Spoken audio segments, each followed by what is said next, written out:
नमस्कार जय जगन्नाथ समस्ते मत बहुत रिक्वेस्ट करते कि दीदी केक रेसिपी आणतु तो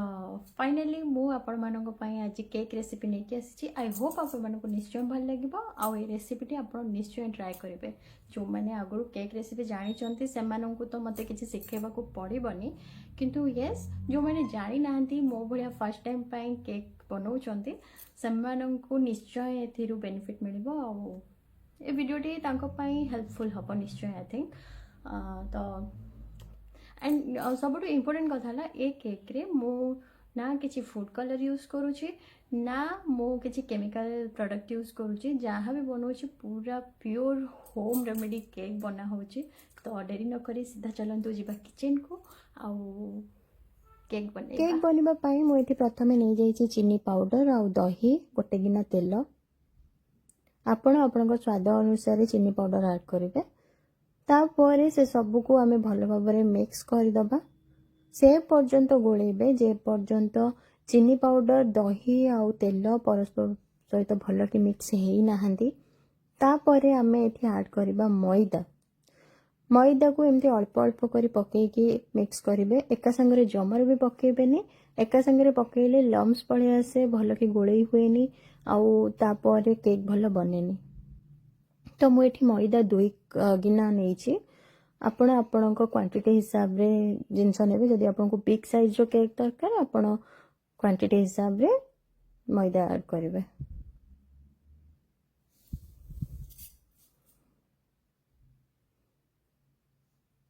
मैदा को भल भाव चीनी तेल आउ दही रे भल कि मिक्स कर सारिबा परे सेथिरे मु ऐड कली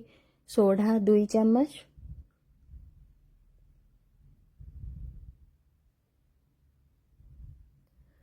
तापर बेकिंग पाउडर 2 चम्मच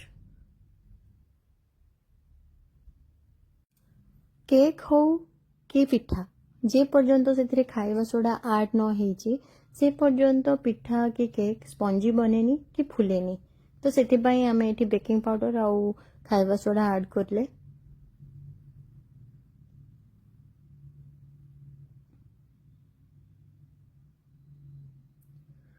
मिक्स करिबारे जमार भी ठकिबेनी ताको एमती बहुत भल भाव मिक्स करेंगे ताकि आपको केकटा बहुत सुंदर आउ स्पंजी बनिबो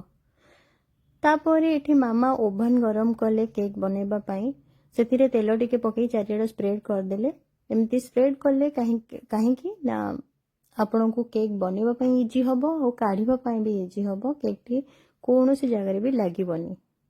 तापर ओभन तो गरम चली मु बसी पड़ली काजू और किसमिस को काटिबा पाई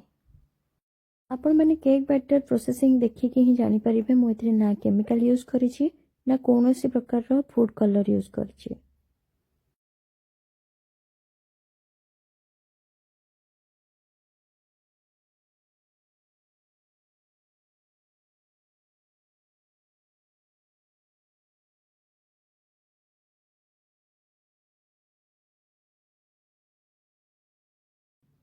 काजू आउ किसमिस को भल कि छोट छोट पीस करी काटी सारिबा परे मु गुजराती किछि नै कि छेचिदेली तापर से सबू को मु केक बैटर रे पकेकी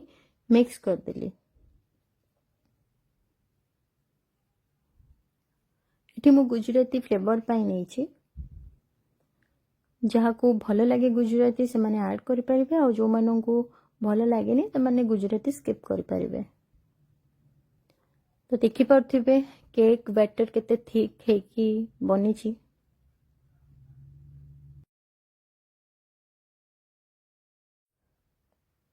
तो केक बैटर को एमती 10 रु 15 मिनिट जाए भल भाव मिक्स करेंगे धीरे धीरे आपण भी समस्ते जानी जो जिनस बेसी टाइम निए से जिनस से सुंदर बने तो आपण मैंने टाइम नहीं कि भल भाव मिक्स करेंगे ताकि केकटा बहुत भल फुलिबो आ स्पंज बनिबो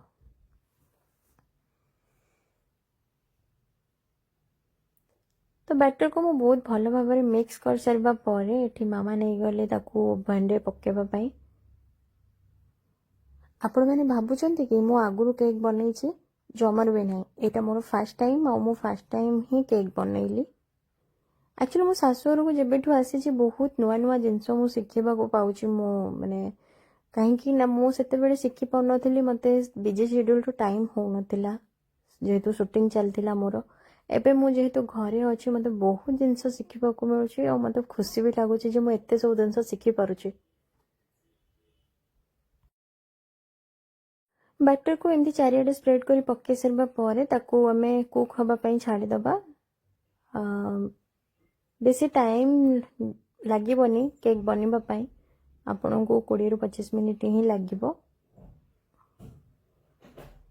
जेहेतु होममेड केक बनुछि तो ताको सजेबा पई भी हमको किछि जिंस दरकार तो मैं ये चेरी को लेके एमती पीस पीस करके काटी देछि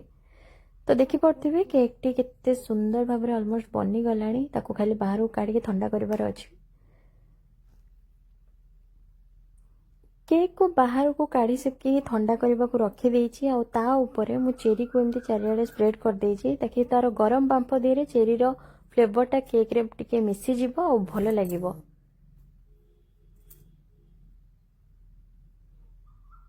तो फाइनली केक आमर रेडी आई होप आपन को ये केक रेसिपी बहुत भलो लगी तो चलतु एबे केक कटिंग करबा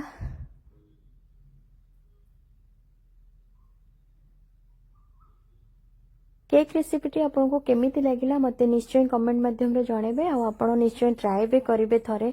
जो माने भी बनाउछंती सेमान को तो मो सिखिबी तांको तो मो सिखै परबिनी जो मैंने जानी ना मो भाया मु जमी फर्स्ट टाइम जानिली शिखिली तो सेमती आपण मैंने भी मो वीडियो देखिकी बनै पारिबे सत कहबो गले केक टी बहुत स्पंजी बनी थिला तो आपण मैंने भी निश्चय ट्राई करिवे मोर आशा लव यू ऑल जय जगन्नाथ।